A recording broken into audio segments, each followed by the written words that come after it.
And by the way, the liberal media is all saying, well, surely you wouldn't want to trigger an election during the liberal leadership race.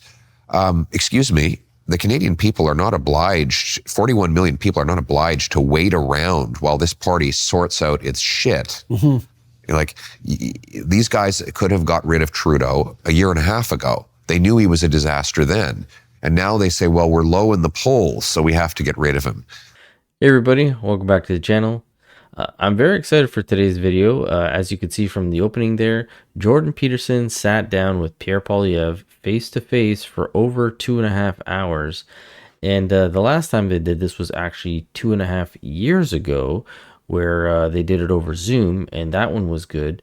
If you haven't been able to catch this one, I'll leave the link for the full video down below. But I wanted to cover a few different parts in the interview or conversation that they had that I thought was quite interesting.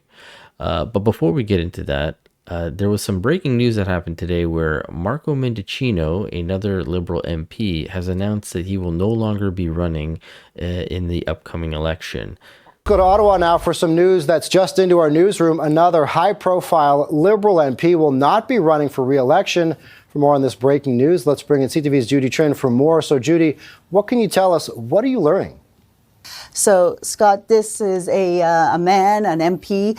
Marco Mendicino was seen as a rising star within the Liberal Party. He was basically dropped from cabinet last year after his handling of the Paul Bernardo case. Serial killer Paul Bernardo was transferred to a medium security institution, and that was done, and it was without his knowledge. He did not keep abreast of that file, Scott. And Judy, with so much turmoil already for the Prime Minister, what could this latest departure mean for the Liberals and the future of the government right now? Well, we know at least 16 Liberal MPs will not be running again in the election. We do know that in a statement from the Liberal Party, they told us that they have approximately nominees selected in about 132 ridings, but there are 344 seats, so they still have to fill those positions. We also know that their chances for a re-election, if you are a Liberal, are really low right now. They are more than 20 points. They have, some polls show them behind the NDP in tracking. Now, I don't know if you guys heard that, but apparently Marco Mendicino was a rising star in the Liberal Party and was booted from cabinet due to his handling of the Paul Bernardo case. I would say there was a big lack of handling because he wasn't even aware, as she stated, that he got moved from maximum security to medium security, which was under his watch. He should have been informed with this. He should have informed the Canadian public, especially the families that are affected by what Paul Bernardo did. But he didn't do that. He didn't even know this happened. So yeah, he got dropped. And ever since then, he's been kind of in the shadow realm. Nobody knows anything about him. You don't really hear anything about him. I hardly even see him in the House of Commons or a question period, anything like that. So not very surprising. With all that being said, let's get into the interview with Pierre and Jordan. And I want to start off with Pierre's take on inflation, where Canada and the US are standing, and how he's potentially going to fix this, as Jordan is trying to break it down, trying to get a little bit more understanding, especially for the viewers who maybe aren't aware of what's going on with Canada and its economic scene. So, and is there a starker indicator of the economic disparity between the US and Canada than that? Or do you think that's the primary statistic? I mean, I think housing costs are another one. There was a study out just 10 days ago that has Toronto and Vancouver now by far the most unaffordable housing markets in North America. And so, housing costs are 50% higher in Toronto than they are in Chicago, even though Chicago workers make 50% more money. The same is true between Vancouver and Seattle. Seattle workers make way more than Vancouver workers, but housing is 60 or 70% more expensive in Vancouver. So on all the measures, less by a lot. Yes. By a lot. By a lot. Yeah. And we're paying more. Paying more by a lot. Yeah.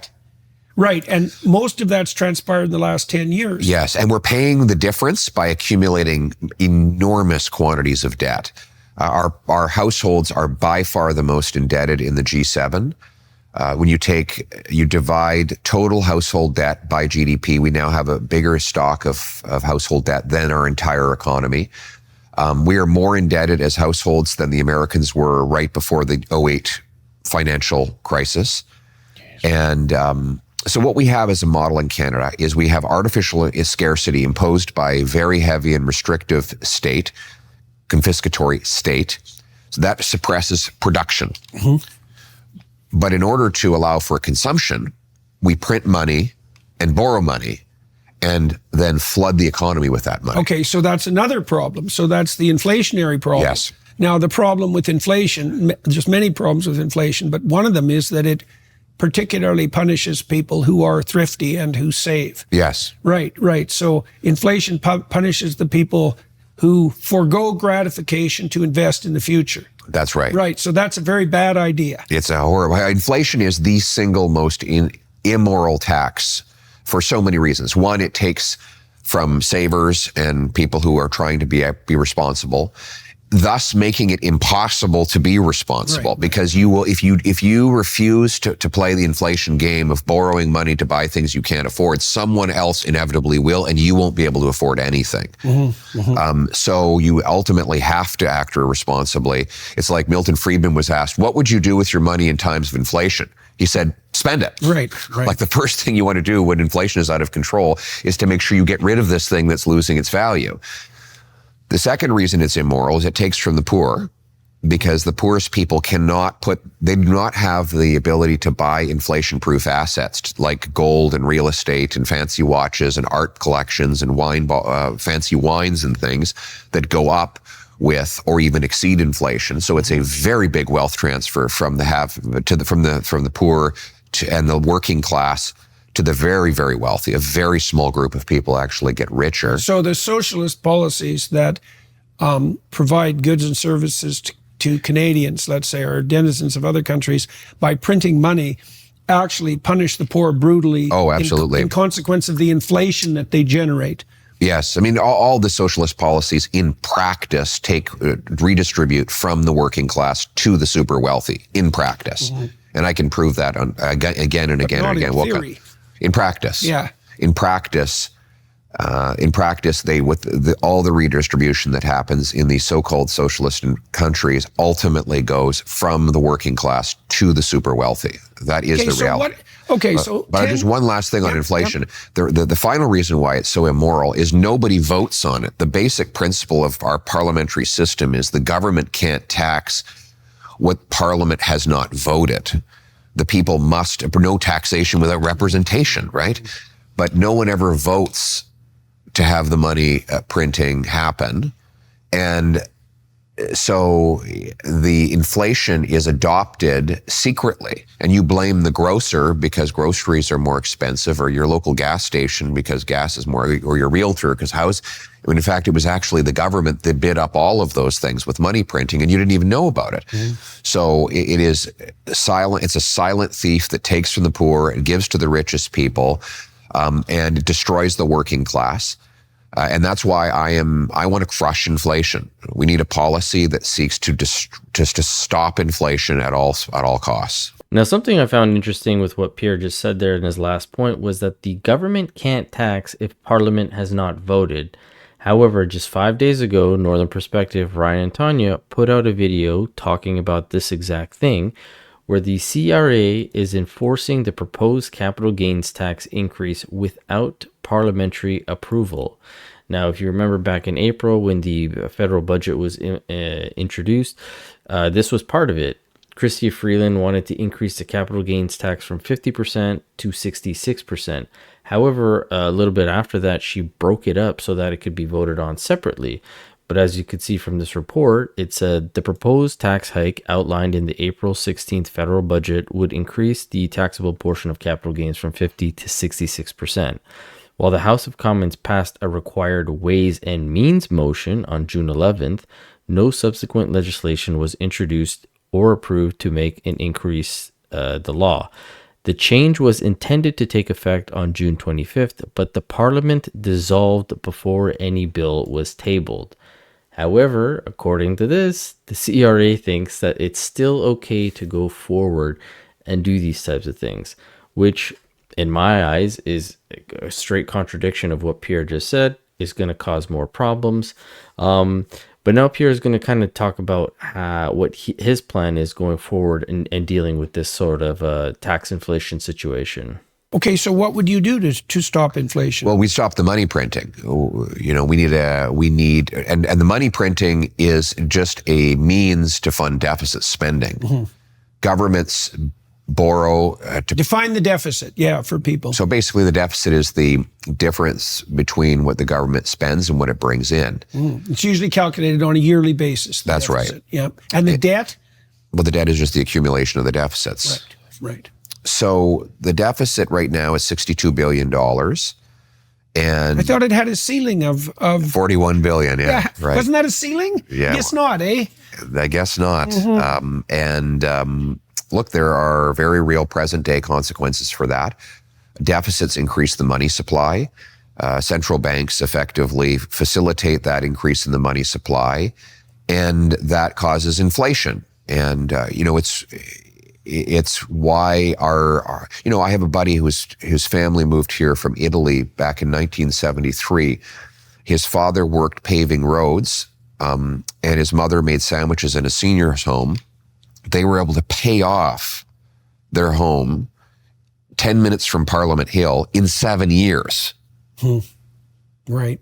Their grandchildren wouldn't be able to save up a down payment for that home in 15 years, and they will be university educated with all the advantages of having been here 2 decades. That is the consequence of the money supply growing vastly quicker than the stuff that money buys. So what we have to do is stop growing the money supply and start growing the stuff money buys, right?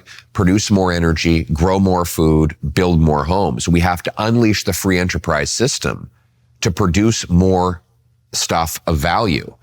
And this is where we have to remove the artificial scarcity that the government is imposing on the population. Let's incentivize our municipalities to grant the fastest building permits in the world to build homes. And you have a plan for that in principle? Yes. I mean, I'm going to say to the municipal governments, they either speed up permits, cut development charges, and free up land, or they will lose their federal infrastructure money. So they will have a powerful carrot and stick incentive to speed up home building. And the percentage of a new house price that's a consequence of government taxation and regulation? Well, in Vancouver, it's 60%. 60%. Now, does that include the land and the house?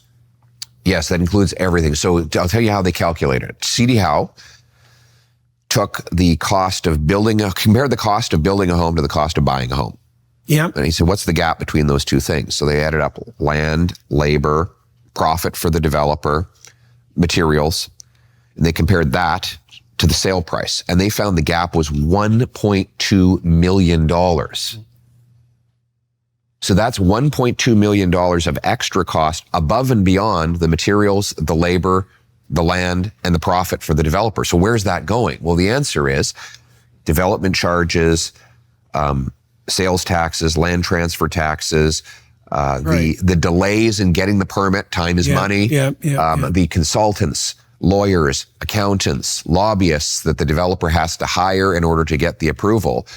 So in other words, we're spending twice, in Vancouver, we spend twice as much on bureaucrats than we do on all other things combined to build a home. More money goes to bureaucrats than goes to the carpenters, electricians, and plumbers who build the place. And to add insult to injury, those tradespeople who build homes can't afford to live in them.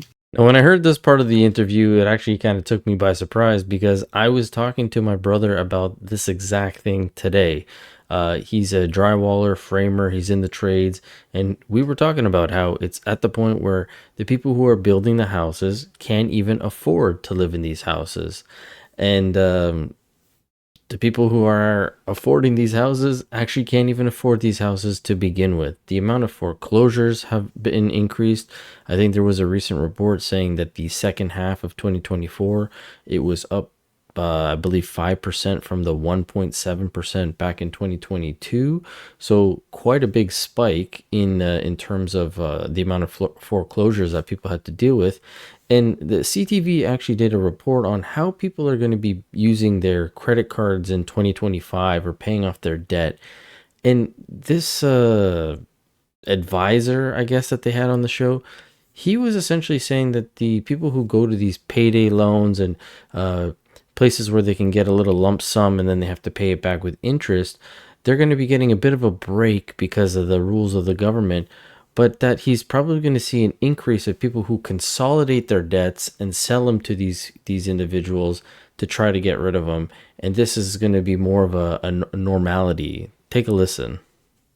As we enter the new year, economic conditions are shifting, and it's important to stay informed and adjust your financial strategies. For more on this, let's bring in Douglas Hoyes, personal finance expert. Douglas, thank you very much for being here on this first day of 2025. Happy New Year, Renee. Now, you are a licensed insolvency trustee, so you meet with people with overwhelming debt. What are your top tips for people dealing with debt heading into the new year? Well, the most important thing to realize is debt does not go away on its own. And the people we're meeting with tend to have very high interest rate debt. They've got credit cards, payday loans. So the interest really adds up. So you want to do whatever you can to reduce that debt burden. So either try to increase your income, easier said than done, or reduce your expenses. And we all know what's happened with inflation over the last year or so. And if that's not possible, then a consumer proposal is a solution that an increasing number of Canadians are resorting to eliminate their debt. So I think that's what we're going to be seeing a lot more of in 2025. I see. When you say consumer proposal, what do you mean? It's a legally binding debt settlement option. So the typical person we're dealing with might have $50,000 worth of credit card debt, payday loans, income tax debt, that sort of thing. And there's no way they can pay that back. They're worried about having their wages garnished if they can't pay it. So we go to the people they owe money to and we say, hey, how about we make a deal? I can pay $200, $300, $400 a month over the next, let's say, 5 years. Maybe I end up paying back a third of what I owe, but I get everything else forgiven. I don't have to pay any further interest rate, and it becomes a win-win for everybody. The banks don't want you going bankrupt. They'd like to get some money, but you want to make a deal so that you can get that fresh start. So there was a big increase in consumer proposals last year because for a lot of people, it's just the best option. Now, this guy claims it's the best option for people, where I think it's more likely it's the only option for people. Most people don't want to have overhanging debt. They want to be able to go to work, make a good wage so that they can pay off whatever bills they have, plus still have money left over. Currently, that's not the case. Everybody's stretched very, very thin, hence why they're going into so much debt, racking up these credit cards, and now it's to a point where they really got to be even more frugal than they are, but there is no wiggle room. So this is very sad that this is the report that's coming out, that more people are most likely going to be using this consolidation tactic. I get it. Do whatever you can to get ahead, but it shouldn't be that way. That shouldn't be the norm, or it shouldn't be people's best option. That should be like your very last option before, I guess, bankruptcy. But as we move back to the interview with Pierre, he says that government is a big issue. They got to get rid of them. And he actually starts talking about something we talked about in yesterday's video, which is about our resources in Canada, how we have so much oil, gas, and talking about extending it to around the world, and how that actually would be more beneficial to Canada than the carbon tax that Trudeau and the Liberals are proposing, because we could actually help other places and other countries start to reduce their emissions, which would help the overall planet. And just take a listen. Mm-hmm. We just need to get the government out of the way. The same goes for our resource sector. I mean, why is it that we're still importing oil when we've got the world's third biggest supply? Why is it we can't export our natural gas overseas? You mean like to Germany and Japan, even when they ask? Exactly. And are offering multi-decade contracts at distressed prices because they're so desperate for energy, right? Yeah. And we can't make a business case for that, famously. Yes, this is the opportunity. I think that was perhaps the single stupidest thing I ever heard a politician say, and that's a really hard contest to win. Well, you look at the price of natural gas is 3 to 5 times higher in both Europe and Asia than it is in North America, which means there's a hell of a lot of profit to arbitrage in getting our product over there. In the last 10 years, the Americans have added, I think, 6 liquefaction plants. The Qataris have massively increased their production. Canada has not completed a single new liquefaction facility. There's one that's supposed to come online soon in Kitimat that was approved by the Harper government. It's only now coming online. The Germans actually built an import terminal in 194 days from concept to completion. We've had direct formal requests for our natural gas from Japan, Greece, Germany, France, and I'm probably missing some others. We have the 5th biggest supply. We have cold weather, which makes it much cheaper to liquefy gas. It takes 11 days to ship to Asia from BC. It takes 20 days from the US Gulf Coast. So it's basically half the shipping time. We have about 250 data centers in Canada. We could do a hell of a lot more. And our secret sauce is our energy, our incredible supply of energy of all kinds, hydro, nuclear, natural gas, you name it. So let's unleash the production of these resources and bring all the money home. We could try to organize things so that energy superpower wasn't an insulting phrase.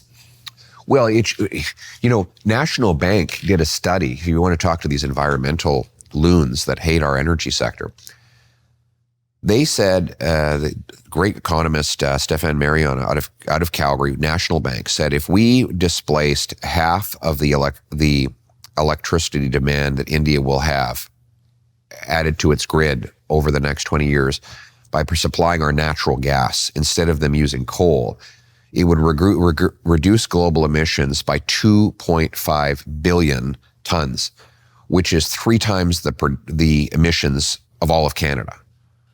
So in other words, by exporting our gas, which is half as emissions intensive as coal, we could do far more than we could even do if we shut our entire economy down and disappeared from the earth. So why don't we address the environment with energy abundance instead of energy poverty? Well, that's obviously the moral thing to do with regards to the alleviation of absolute poverty as well. Yeah. Because there's an environmental case to be made for that too, which I learned about 15 years ago. If you alleviate absolute poverty, the people who are now comparatively wealthy, so say starting to move into the middle class, take a much longer term view of their lives and their children's lives and their grandchildren's lives, which are now relatively assured, and they're much more likely to take environmental action at the local level.